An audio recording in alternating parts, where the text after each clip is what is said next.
She texted, "At my mom's. Signal's bad here."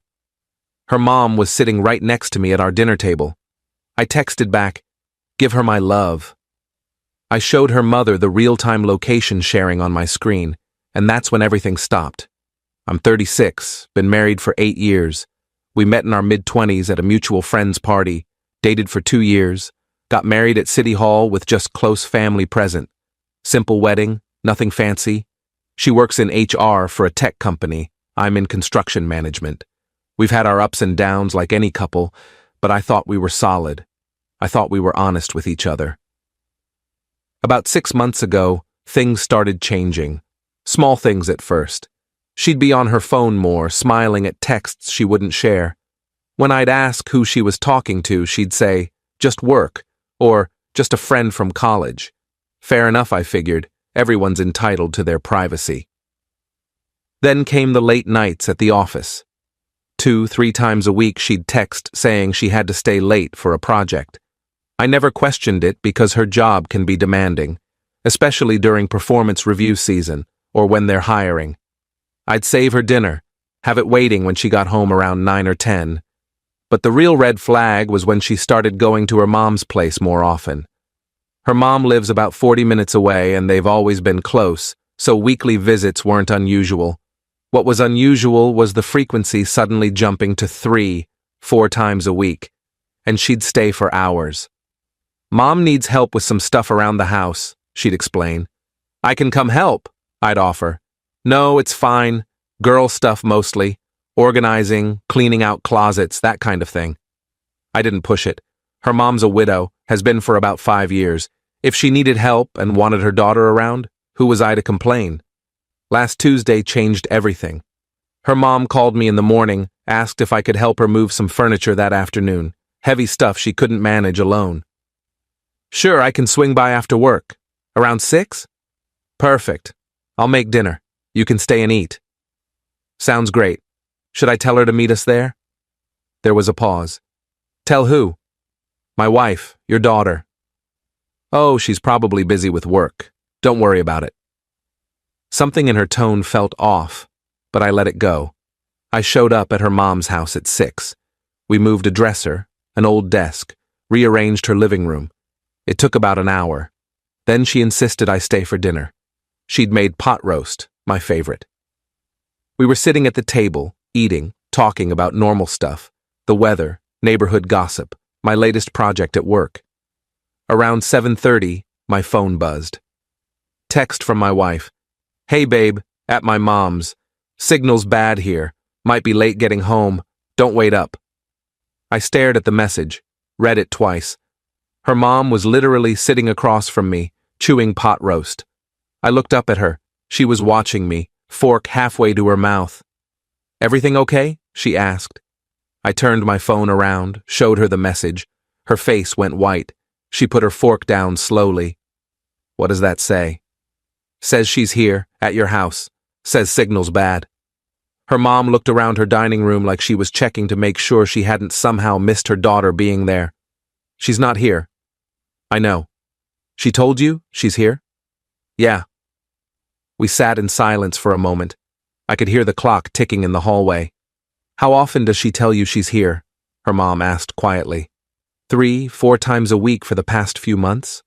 Her mom closed her eyes. "Oh, honey." I texted back, "Give her my love." Then I opened our location sharing. We'd set it up years ago for safety, so we always knew where the other was. I pulled up her current location. She wasn't at her mom's house. She wasn't anywhere near her mom's house. She was across town at an address I didn't recognize. I showed the screen to her mom. She looked at it for a long time. "Do you know where that is?" "No." "Do you want to go find out?" "Yeah, I really do." Her mom stood up. "I'm coming with you." Update 1. We took my truck. Her mom didn't say much during the drive, just gave me directions when I needed them. 40 minutes across town, into a neighborhood I'd never been to. Nice area, newer development, townhouses and condos.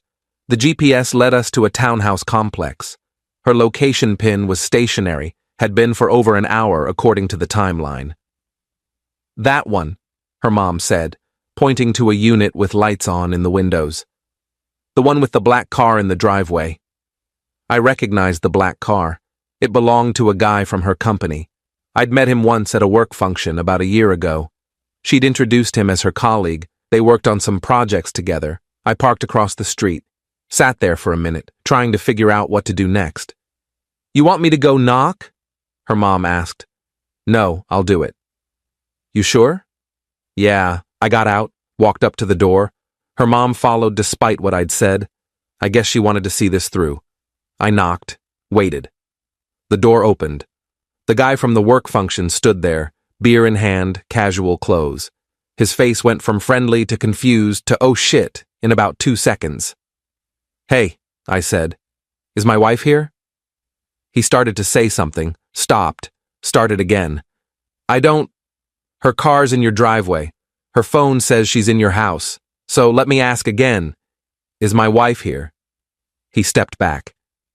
Behind him, I could see into the living room. She was there, sitting on the couch, wine glass in hand. She saw me and froze. "Hi," I said to her. "Bad signal at your mom's, huh?" She stood up fast, nearly dropped the wine glass. "What are you doing here?" "Your mom needed help moving furniture. She invited me for dinner." I stepped aside so she could see her mom standing behind me on the porch. "Funny thing, she was really surprised when you texted me saying you were at her house." My wife looked at her mom. Her mom looked back with this expression I'd never seen before. Disappointed, angry, sad all at once. "Mom, I can explain." "I don't want to hear it right now," her mom said quietly. "Get your things. You're coming with us." "I'm not. Get your things, or I will drag you out of this house myself." There was something in her mom's voice that ended the argument. My wife grabbed her purse, her phone, didn't say anything to the guy, just walked out past us to my truck. The guy started to say something. "Look, I didn't know—" "Yeah, you did," I said. "You met me at the company party last year. You knew she was married." "I'm sorry." "Save it." I walked back to my truck, got in. Her mom got in the passenger seat. My wife was already in the back. Nobody spoke for the first 10 minutes of the drive. Update 2. Finally, her mom turned around. "How long?" My wife was crying. 6 months. 6 months, her mom repeated. "You've been lying to both of us for 6 months. I didn't mean for it to happen. I don't care what you meant. You did it anyway. We were just talking at first. It wasn't—" "Don't," I said. "Don't do that. Don't minimize it. I'm not— You've been lying to me for 6 months. 3 or 4 times a week, you'd tell me you were at your mom's house, using your mom as an alibi. Do you understand how messed up that is?" She didn't answer, just cried harder. "And the late nights at work? Was that him too?" "Some of them. Not all of them." Jesus Christ. Her mom turned back around. "Take me home first, then you two can figure this out." I dropped her mom off at her house. She got out, leaned back in through the passenger window. "You call me tomorrow. We need to talk." "Okay, Mom." "Not you," her mom said, looking at me. "You call me. I want to make sure you're okay." "I will." She went inside. I drove home in silence. My wife cried in the back seat the whole way. When we got home, she tried to talk. "Can we please just—" "No, I need to think. You can sleep in the guest room tonight. Please don't shut me out. You don't get to ask me for anything right now. Guest room, now." She went. I locked our bedroom door, sat on the bed, and tried to process what had just happened. My phone buzzed around midnight. Text from her. "I'm sorry. I know that doesn't fix anything, but I am sorry." I didn't respond. Update 3. The next morning, I got up early, got ready for work like normal. She was already in the kitchen when I came down. Looked like she hadn't slept. "Can we talk?" she asked. "Not right now. I have to get to work." "When?" "I don't know. When I'm ready." "Are you going to divorce me?" I stopped, looked at her. "I don't know. Maybe. Probably. I haven't decided yet." "Please don't." "I made a mistake. But we can work through this. A mistake is forgetting to pick up milk. This was 6 months of deliberate lying. That's not a mistake. That's a choice you made over and over again. I know. Do you? Because you're already trying to minimize it, calling it a mistake like it was some one-time thing. It wasn't. You built a whole second life and used your mom as cover. That's calculated. She started crying again. I left. At work, I couldn't focus. My crew probably noticed, but nobody said anything. Around lunch, her mom called. How are you doing? I'm managing. Have you two talked? Brief conversation this morning. She wants to work through it. What do you want? I want to go back to yesterday when I still trusted her. Her mom sighed. I'm so sorry, I had no idea she was using me like that. If I'd known, it's not your fault. She's my daughter. I raised her better than this. People make their own choices. Have you thought about what you're going to do? Not really. It's only been like 12 hours. I'm still trying to process it. You know you don't owe her anything, right? If you want to leave, you can leave. Nobody would blame you. I know. But if you want to try to work through it, I'll support that too. Whatever you decide, I'm on your side. Thanks. That means a lot. I mean it. You're family. You'll always be family, no matter what happens with her. We talked for a few more minutes, then I had to get back to work. Spent the rest of the day in a fog. When I got home that evening, she'd made dinner. Set the table, opened wine, the whole thing. I thought we could eat together, she said, and talk. I'm not hungry. Please, just sit with me for a few minutes. I sat. Didn't touch the food. I ended it, she said. I called him this morning, told him it was over, that it was a mistake. He understood. Good for you. I want to fix this. I want to fix us. I don't know if you can. Let me try, please. Why should I? Because 8 years should count for something. Because we built a life together. Because I love you.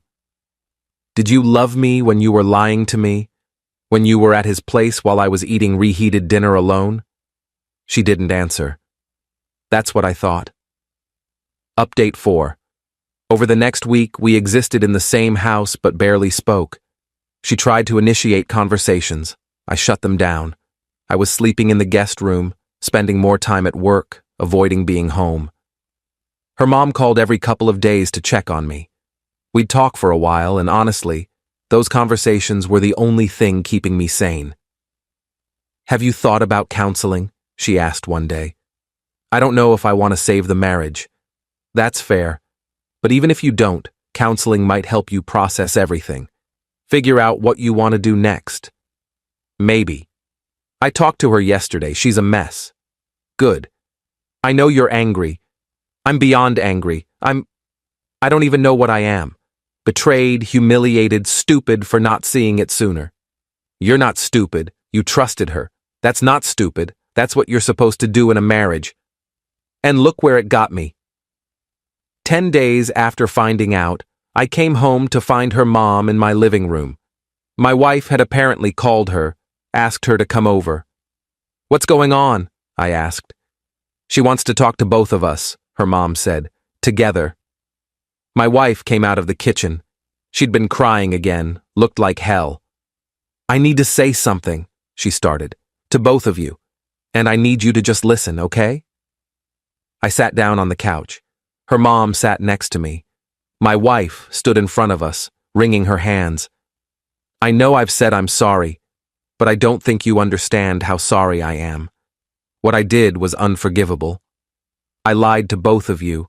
I betrayed the trust of the two people who mean the most to me in the world. She paused, took a breath. I've been trying to figure out why I did it. Why I would risk everything for what? Some guy from work? And I think it's because I felt invisible. In our marriage, in my job, in my life. I felt like I was just going through the motions, and then this guy paid attention to me, made me feel seen, and I latched onto that. That's not an excuse, I said. I know, it's not. It's just an explanation. And it doesn't matter anyway because what I did was wrong. no matter why I did it. So why are you telling us this? Her mom asked. Because I want you to understand that this wasn't about either of you not being enough. This was about me being broken in some way I didn't recognize until it was too late. Too late, I repeated. It's too late because you got caught. If I hadn't been at your mom's house that night, if I hadn't seen that text, you'd still be lying to me right now. Maybe, probably, I don't know. That's not reassuring. I know. We sat in silence for a minute. Then her mom spoke up. I love you, she said to my wife. You're my daughter and I'll always love you. But I'm ashamed of you right now. What you did to him, what you did to me, using me as cover for your affair. That's not the person I raised. That's not the person I thought you were. My wife started sobbing. I know, Mom. I know. I don't know if you two can fix this. I don't know if you should even try. But I do know that if you're going to move forward, together or separately, you both need to be honest about what you want. She stood up, looked at me. You're a good man. You deserve better than what she gave you. Whatever you decide, I'll support you. Then she left. Just walked out. Left us there together. Update 5. That night, we finally talked. Really talked, for the first time since I'd found out. Do you love him? I asked. No. I didn't even like him that much. He was just available and attentive and different from our routine. So I bored you. No, that's not what I'm saying. I bored me. I felt stuck in my own life, and instead of talking to you about it, instead of trying to fix things with us, I looked for an escape. And you found one. Yeah. For 6 months. Yeah. And you would have kept going if I hadn't caught you. She didn't answer, which was answer enough. I think we should separate, I said. Not divorce right away, but separate. Give me space to figure out if this is something I can ever get past. Okay. You can stay with your mom for a while, or get your own place. I don't care, but I need you out of this house. Okay. And I want access to your phone, full access. If we're going to have any chance of rebuilding trust, you can't have any secrets. Okay. And therapy. You need individual therapy, I need individual therapy. And if we decide to try to work on this, we need couples therapy. Okay. Stop saying okay like it's easy. None of this is easy. This is going to be hard and painful, and maybe it won't even work in the end. I know. But I'll do whatever it takes. We'll see. She moved out 2 days later, packed her stuff, most of it anyway, and went to stay with her mom. I changed the locks, changed passwords, changed everything I needed to change. The house felt empty, but it also felt peaceful in a way it hadn't in months. Final update. It's been 4 months since that night. 4 months of therapy. Hers, mine, eventually ours. 4 months of hard conversations and broken trust and trying to figure out if there's anything left worth saving. The answer I've come to is, I don't know yet. She's done everything I asked. Full phone access, therapy twice a week, complete honesty about where she is and who she's with. She quit her job, found a new one at a different company so she wouldn't have to see him every day. She's been trying, genuinely trying, to make amends. But here's the thing, nobody tells you about infidelity. The trust doesn't just come back. You don't just decide to forgive someone and then everything's fine. Every time she's late coming home, every time her phone buzzes, every time she's vague about her plans, that doubt creeps back in. I was at the grocery store. Prove it. I went to lunch with a friend. Which friend? Where? Show me the receipt. I hate who I've become. I hate that I question everything, that I check her location constantly, that I can't relax when she's not where she says she's going to be. She hates it too. I can see it on her face when I ask her to prove something, when I check her phone, when I ask for details about her day. She's trying to be patient, to understand that this is the consequence of her choices, but I can see the frustration building. Last week, we had a session with our couple's therapist. She asked us both the same question. Do you want this marriage to survive? My wife answered immediately. Yes, absolutely. I took longer. I want it to survive, but I don't know if it can. What would it take for you to feel like it could? The therapist asked. Time, I guess, and consistency. I need to see that she's the person she says she is now, not the person she was for those 6 months. How much time?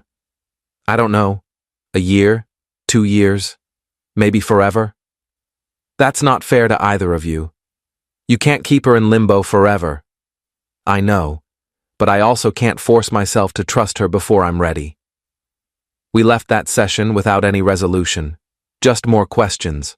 Her mom still calls me every week. We have lunch sometimes, just the two of us.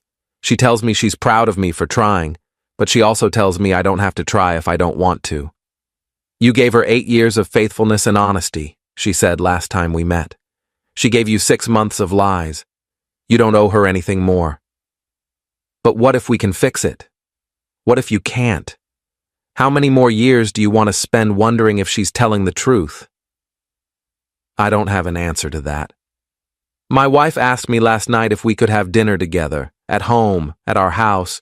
She's been staying at her own apartment, got a place about 20 minutes away after a month at her mom's. Just dinner, she said. No pressure, no expectations, just eating a meal together. I agreed. She came over, brought groceries, cooked in our kitchen like she used to. We ate at the table, talked about neutral things, work, the weather, a movie she'd seen. It almost felt normal. After dinner, she helped clean up. We stood at the sink together, washing dishes, and for a moment it felt like maybe we could get back to something that resembled our old life. Then her phone buzzed on the counter. She went to check it, and I felt that familiar spike of anxiety. Who's texting her? Why? What's she hiding this time? She saw my face, saw the suspicion, and her shoulders slumped. It's my mom, asking if dinner went okay. She showed me the phone. It was her mom. I'm sorry, I said. I know, it's okay. But it's not okay. That's the problem. It might never be okay again. I'm 36, separated from my wife, and trying to figure out if I'm staying in this marriage because I want to, or because I'm afraid of what happens if I leave. If I can't trust her, does it matter how sorry she is? Does it matter that she's trying? Does it matter that I still love her, somewhere under all this hurt and anger? I don't know. I really don't know. What I do know is that trust, once broken, doesn't heal clean. It heals crooked, with scars that ache when the weather changes. And I'm starting to think that maybe some things, once broken, aren't meant to be fixed. Maybe they're just meant to teach you what you won't accept the next time around. But I'm not there yet. Not quite ready to make that final call. So for now, I'm just existing in this space between married and divorced, between trying and giving up, between love and self-preservation. Maybe that's the answer I'll eventually land on, that sometimes you can love someone and still choose to leave. That staying isn't always strength, and leaving isn't always weakness. Or maybe we'll figure it out. Maybe in a year, 2 years, 5 years, I'll look back and see that this was just the hard middle part of our story, not the ending. I don't know. And that uncertainty might be the most honest thing I can say about any of this.